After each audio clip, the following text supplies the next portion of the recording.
et aujourd'hui je vous parle des sacs à main que je ne vous recommande pas pour un premier sac de luxe. Je pense que les questions que vous me posez le plus sont comment choisir son premier sac de luxe, quels modèles de sacs sont les meilleurs pour un premier sac de luxe et quel modèle ne pas choisir pour un premier sac de luxe. Donc pour la partie comment acheter son premier sac de luxe, je vous prépare une vidéo complète avec tous mes conseils pour choisir son premier sac de luxe. Mais c'est une vidéo qui prend pas mal de temps à faire et à écrire, donc elle arrivera dans quelques semaines. Et du coup, aujourd'hui, je vais vous parler des modèles de sacs qui sont assez tendance et qui plaisent à beaucoup de personnes, mais que je ne recommande pas pour un premier achat luxe. Il y a deux modèles que je ne recommande pas pour la même raison, c'est le Timeless de Chanel et le Lady Dior. Et je pense que ça va vous étonner parce que c'est deux sacs intemporels que j'adore, mais pas pour un premier achat luxe. Tout simplement parce que c'est des sacs en cuir d'agneau lisse et c'est une matière super fragile et délicate. Et souvent, son premier sac de luxe, on veut le porter très régulièrement parce que c'est le seul très beau modèle de sac que l'on possède dans sa collection. Et si vous portez un sac en cuir d'agneau lisse tous les jours, vous risquez de le rayer avec vos ongles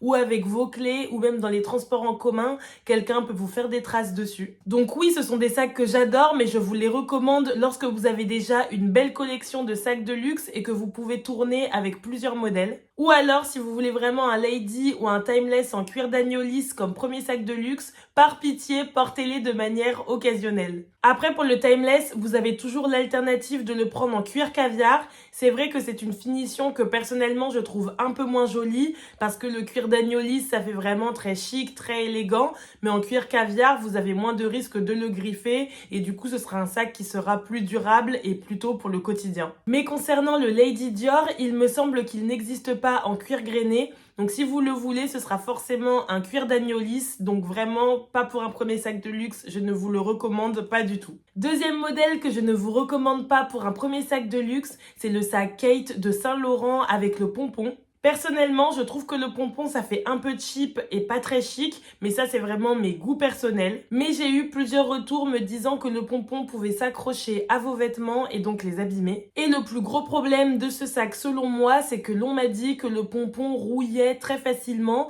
Donc c'est dommage si votre premier sac de luxe est rouillé. Donc encore une fois, si vous aimez vraiment ce modèle de sac, je peux vous conseiller de l'acheter lorsque vous avez déjà une belle collection, mais ne pas trop l'emmener à l'extérieur quand il y a de l'humidité, s'il risque de rouiller très facilement. Il y a un autre modèle chez Saint Laurent que je ne recommande pas pour un premier sac de luxe, il s'agit du puffer.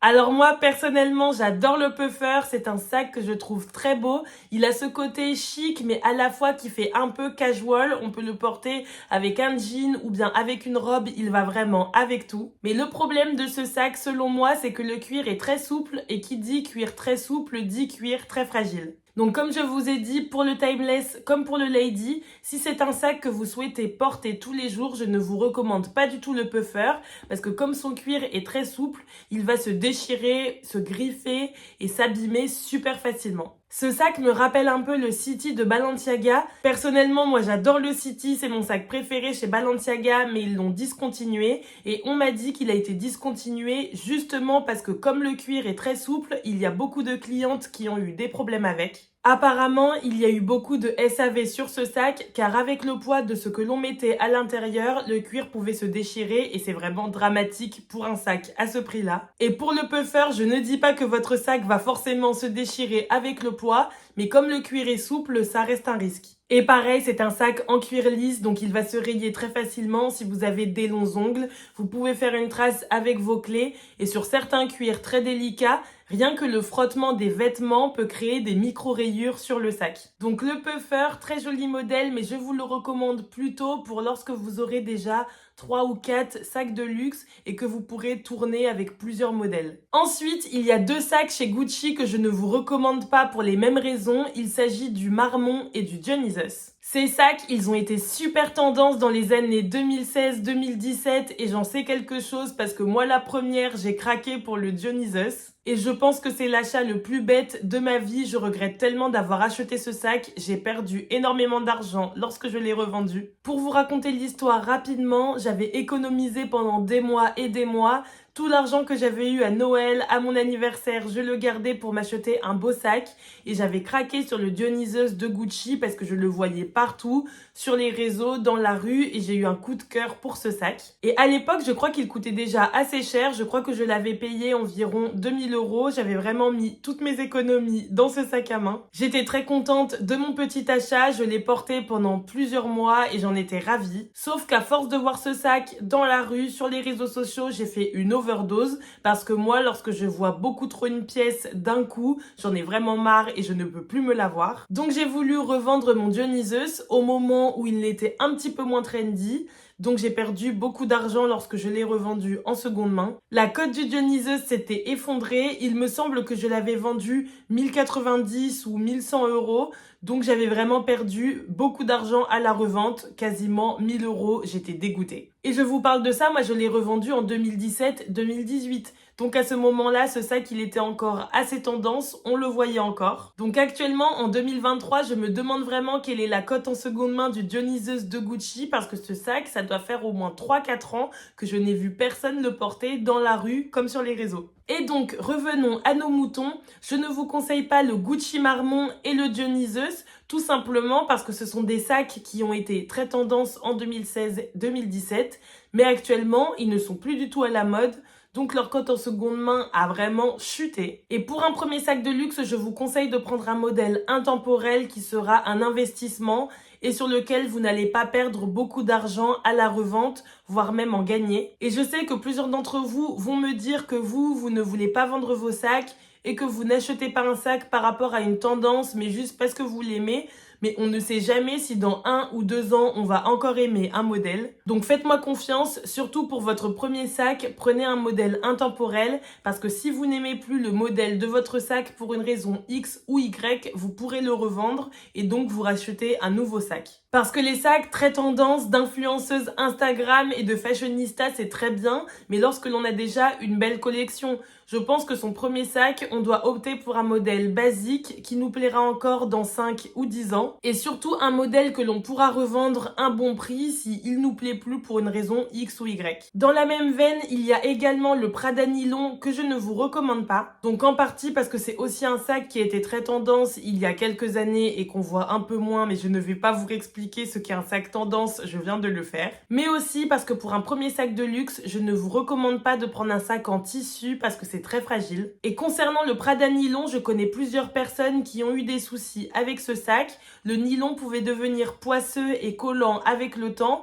et elles n'arrivaient pas à les nettoyer. Elles ont tout essayé mais rien ne fonctionnait. Et j'ai même eu des retours de personnes qui m'ont dit que leur sac Prada Nylon s'est déchiré avec le temps. Donc vraiment un sac en tissu, je ne vous le recommande pas pour votre premier sac de luxe. Optez vraiment pour un cuir grainé ou pour de la toile enduite, c'est les deux matières les plus durables dans le temps. Je ne vous recommande pas non plus le Dior Saddle pour un premier sac de luxe. Encore une fois, parce que le Dior Saddle, c'est l'archétype du sac tendance, sa valeur va beaucoup fluctuer avec le temps. Pour vous donner un petit peu plus de détails, le Dior Saddle, il a été créé fin des années 90 par John Galliano. Ce sac, il a été révélé par Carrie Bradshaw dans Sex and the City qui portait très souvent un sac saddle à son bras. Et la série Sex and the City, c'était vraiment la série qui dénichait toutes les tendances à l'époque et elle a boosté le saddle. Ce sac, ensuite, il a été porté par toutes les hit girls des années 2010 comme Paris Hilton et Nicole Richie. Donc à ce moment-là, le saddle, il était vraiment super tendance et sa valeur est montée en flèche. Puis il a été discontinué et entre 2005 et 2015, plus personne ne s'intéressait au saddle, on ne le voyait plus du tout. Et en seconde main, ce sac se revendait à un prix dérisoire. Je me souviens en 2016-2017, je m'intéressais déjà au luxe de seconde main et j'avais vu des sacs saddle se vendre sur Vestiaire Collective un peu moins de 200 euros. Donc vraiment, ils ne valaient plus rien. Vous savez, c'était les petits saddles tout plats en tissu qui se revendaient 150, 200 euros. Et pour un sac Dior, c'est vraiment rien du tout. C'est pour vous dire à quel point à l'époque, dans les années 2015, le saddle, il ne valait plus rien et ce sac n'avait d'intérêt pour personne. Puis Maria Grazia Chiuri est arrivée chez Dior et en 2018, elle a décidé de faire une réédition du saddle. Puis après la réédition, on voyait toutes les influenceuses porter le saddle sur les réseaux sociaux et on voyait aussi beaucoup ce sac dans la rue. Ça a été un succès commercial. Donc forcément, avec toute cette hype autour du saddle, sa valeur est remontée en flèche sur le marché de la seconde main.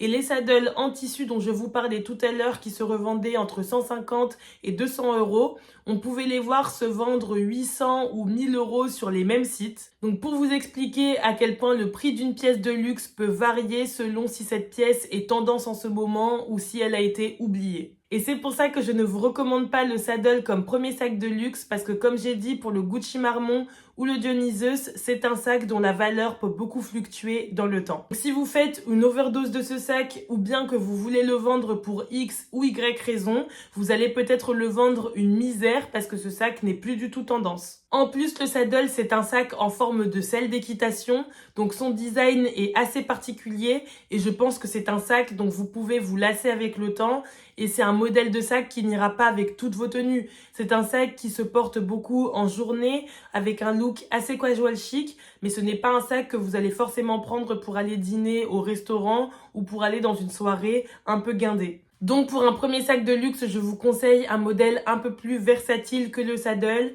un modèle que vous pourrez mettre en journée comme en soirée, un peu comme un wallet on chain de chez Chanel par exemple. Ou même le Dior Caro, si on reste chez Dior, ce n'est pas un sac que j'aime beaucoup, mais c'est un sac que vous pouvez porter un peu à toute occasion, en journée comme en soirée.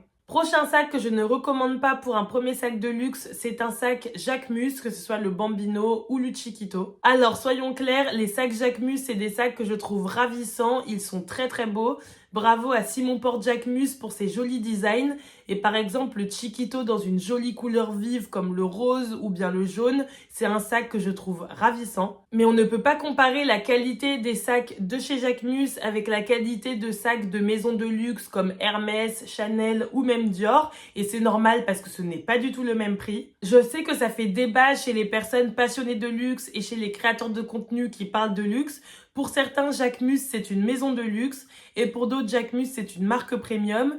Pour moi, c'est un peu plus du premium que du luxe. D'ailleurs, dites-moi votre avis en commentaire à ce sujet. Du coup, la qualité des sacs de chez Jacquemus, elle est assez discutable. J'ai eu pas mal de retours comme quoi la bijouterie rouillait ou comme quoi les sacs avaient des défauts sur le cuir ou même des défauts de fabrication, notamment au niveau des coutures qui ne sont pas forcément parallèles ou bien qui sont un peu grossières à certains endroits. Et c'est des sacs qui vont s'abîmer très vite. Si vous les portez tous les jours, la bijouterie va pouvoir se rouiller ou bien le sac va pouvoir se greffer très facilement. Donc pour un premier sac de luxe que vous allez vouloir porter très souvent, je ne vous recommande pas forcément un sac Jacquemus. Si vous voulez un Bambino dans une couleur flashy comme du bleu ou du jaune pour porter de manière occasionnelle, seulement l'été, quand il fait beau, que vous allez en soirée, donc un sac que vous allez porter 10, 20 fois par an, je peux vous le recommander. Mais si vous voulez un sac Jacquemus pour porter tous les jours, dans les transports en commun, avec vos longs ongles, mettre vos clés à l'intérieur, c'est pas un sac que je vous recommande. Je vais vous recommander un sac plus résistant, qui sera peut-être plus cher, mais qui sera plus solide et donc plus durable. Deux autres modèles de sacs que je ne recommande pas pour un premier sac de luxe, c'est le Jody de Bottega Veneta et le Kagol de Balenciaga. J'ai regroupé ces deux sacs dans la même catégorie parce que je ne les recommande pas pour la même raison. Le Kagol de Balenciaga et le Jody de Bottega Veneta, c'est deux sacs ultra tendance en ce moment. On les voit partout, sur les réseaux sociaux et dans la rue. Donc je peux très bien comprendre que vous ayez envie d'acheter ces modèles parce que c'est des modèles qu'on voit partout. Et lorsque l'on voit un modèle partout, parfois ça peut faire envie. On s'imagine le porter avec tel ou tel look. Et même, c'est quelque chose qui fait envie, c'est du marketing. Et forcément, lorsque l'on voit quelque chose, on a envie de l'acheter. Mais justement, ne faites pas la même erreur que moi avec le Dionysus de Gucci. Ne vous laissez pas appâter par les campagnes marketing ou par les influenceuses qui portent ce sac en ce moment. Parce que ces influenceuses qui vont porter le Jody ou le Kagol en ce moment avec toute leur tenue, elles ont déjà 50 autres sacs de luxe dans leur collection. Et lorsque ces sacs ne seront plus tendance, elles vont les remettre dans leur dust bag et les ranger dans leur dressing et elles porteront un autre sac et elles achèteront le prochain sac tendance du moment. Mais vous, pour votre premier sac de luxe, Que ce soit un sac que vous vouliez garder toute votre vie et ensuite retransmettre à vos enfants, ou bien un sac un peu plus investissement que vous allez peut-être revendre dans 3-4 ans, mais si vous voulez le revendre, il faut qu'il garde en valeur. Prenez un sac intemporel, vraiment faites-moi confiance là-dessus. Si vous achetez un sac ultra tendance pour un premier sac de luxe, soit vous allez en avoir marre parce que vous le voyez partout, soit c'est un sac qui va être très marqué, assez connoté, vraiment un sac qui n'est pas classique et qui ne passe pas avec tout.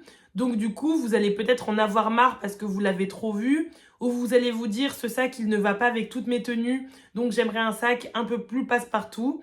Et lorsque vous allez vouloir revendre un sac tendance, vous allez perdre énormément d'argent dessus, comme moi avec mon Dionysus où j'ai perdu quasiment 1000 euros. Mais je comprends parfaitement que vous soyez attiré par certains sacs tendance. Personnellement, le Jody de Bottega Veneta, il me fait de l'œil depuis 2 ans, j'adore ce modèle. Mais je sais pertinemment que c'est un sac que l'on ne verra plus dans 1 ou 2 ans. Donc je résiste et j'essaye de me raisonner. J'espère que vous avez aimé cette vidéo et j'aimerais beaucoup avoir votre avis sur ce sujet. Donc dites-moi dans les commentaires quel est le modèle de sac que vous ne recommandez pas du tout pour un premier sac de luxe. Et si vous avez apprécié cette vidéo et que vous voulez soutenir mon travail, n'hésitez pas à mettre un like et à vous abonner à ma chaîne YouTube. Et si vous voulez voir plus de contenu mode et luxe et que vous voulez suivre ma vie au quotidien dans des vlogs, n'hésitez pas à me suivre sur Instagram et sur TikTok. Et je vous dis à très bientôt pour une nouvelle vidéo YouTube.